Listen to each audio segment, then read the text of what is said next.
বর্ষপঞ্জিতে বর্ষা আসতে এখনো বাকি 2 মাস। এর মধ্যেই সিলেটে মশার উপদ্রব চরম আকার ধারণ করেছে। বাসাবাড়ি থেকে শুরু করে অফিস আদালত সবখানেই মশার রাজত্ব। মশার কয়েল জ্বালিয়ে কিংবা ইলেকট্রিক ব্যাট ব্যবহার করেও মিলছে না স্বস্তি।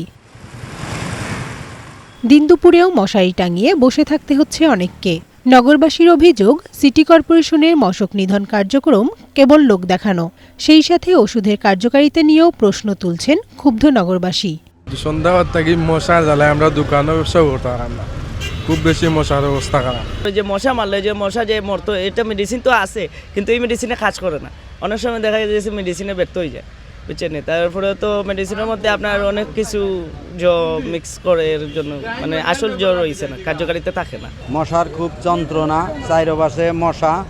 এই মশা নিয়ন্ত্রণের জন্য খুব জরুরি প্রয়োজন। মশার যন্ত্রণায় আমরা ঘুমাইতে খুব কষ্ট হয়, অনেক সময় আমরা কয়েল জ্বালাইয়া ব্যবহার করি। নাগরিকদের এমন হাহাকার পৌঁছাচ্ছে নগর ভবনেও। তবে সিটি কর্পোরেশনের স্বাস্থ্য বিভাগ বলছে ভিন্ন কথা। বর্ধিত 42টি ওয়ার্ডের বিশাল এলাকায় মশা নিয়ন্ত্রণে পর্যাপ্ত জনবল নেই তাদের। এছাড়া তালাবদ্ধ বাড়ি বা ব্যক্তিগত আঙিনায় মশার প্রজনন ক্ষেত্র ধ্বংস করতে গিয়েও নানা প্রতিবন্ধকতার মুখে পড়তে হচ্ছে বলে অভিযোগ রয়েছে।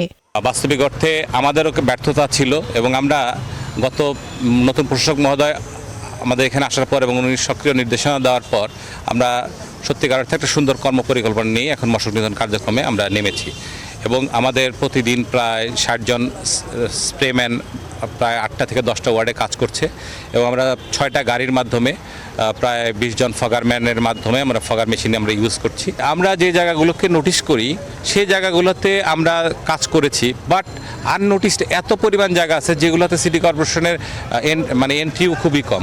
মশক নিধনকে সর্বোচ্চ অগ্রাধিকার দেওয়ার কথা জানিয়েছেন নবনিযুক্ত প্রশাসক। শুধু সাময়িক ওষুধ ছিটানো নয়, র্যালি আর প্রচারণার মাধ্যমে পাড়া মহল্লায় সচেতনতা তৈরির উপর জোর দিচ্ছেন তিনি। এছাড়া স্কুল কলেজ সহ প্রতিটি এলাকায় সমন্বিত অভিযানেরও ঘোষণা দিয়েছেন।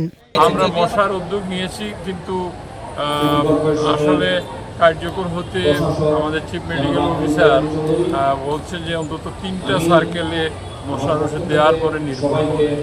তো এটা ফার্স্ট সার্কেল আমাদের সব পাড়া মহল্লা দিচ্ছে, সেকেন্ড সার্কেল আশা করি মশার উপদ্রবটা আমরা নিয়ন্ত্রণে নিয়ে আসবো। কেবল ওষুধ ছিটানোতেই সমাধান দেখছেন না বিশেষজ্ঞরা। সিলেটের মৃতপ্রায় ছড়া ও খালগুলো উদ্ধার করে পানির প্রবাহ নিশ্চিত করতে মাস্টার প্ল্যানের দাবি নাগরিক সমাজের। One national desk.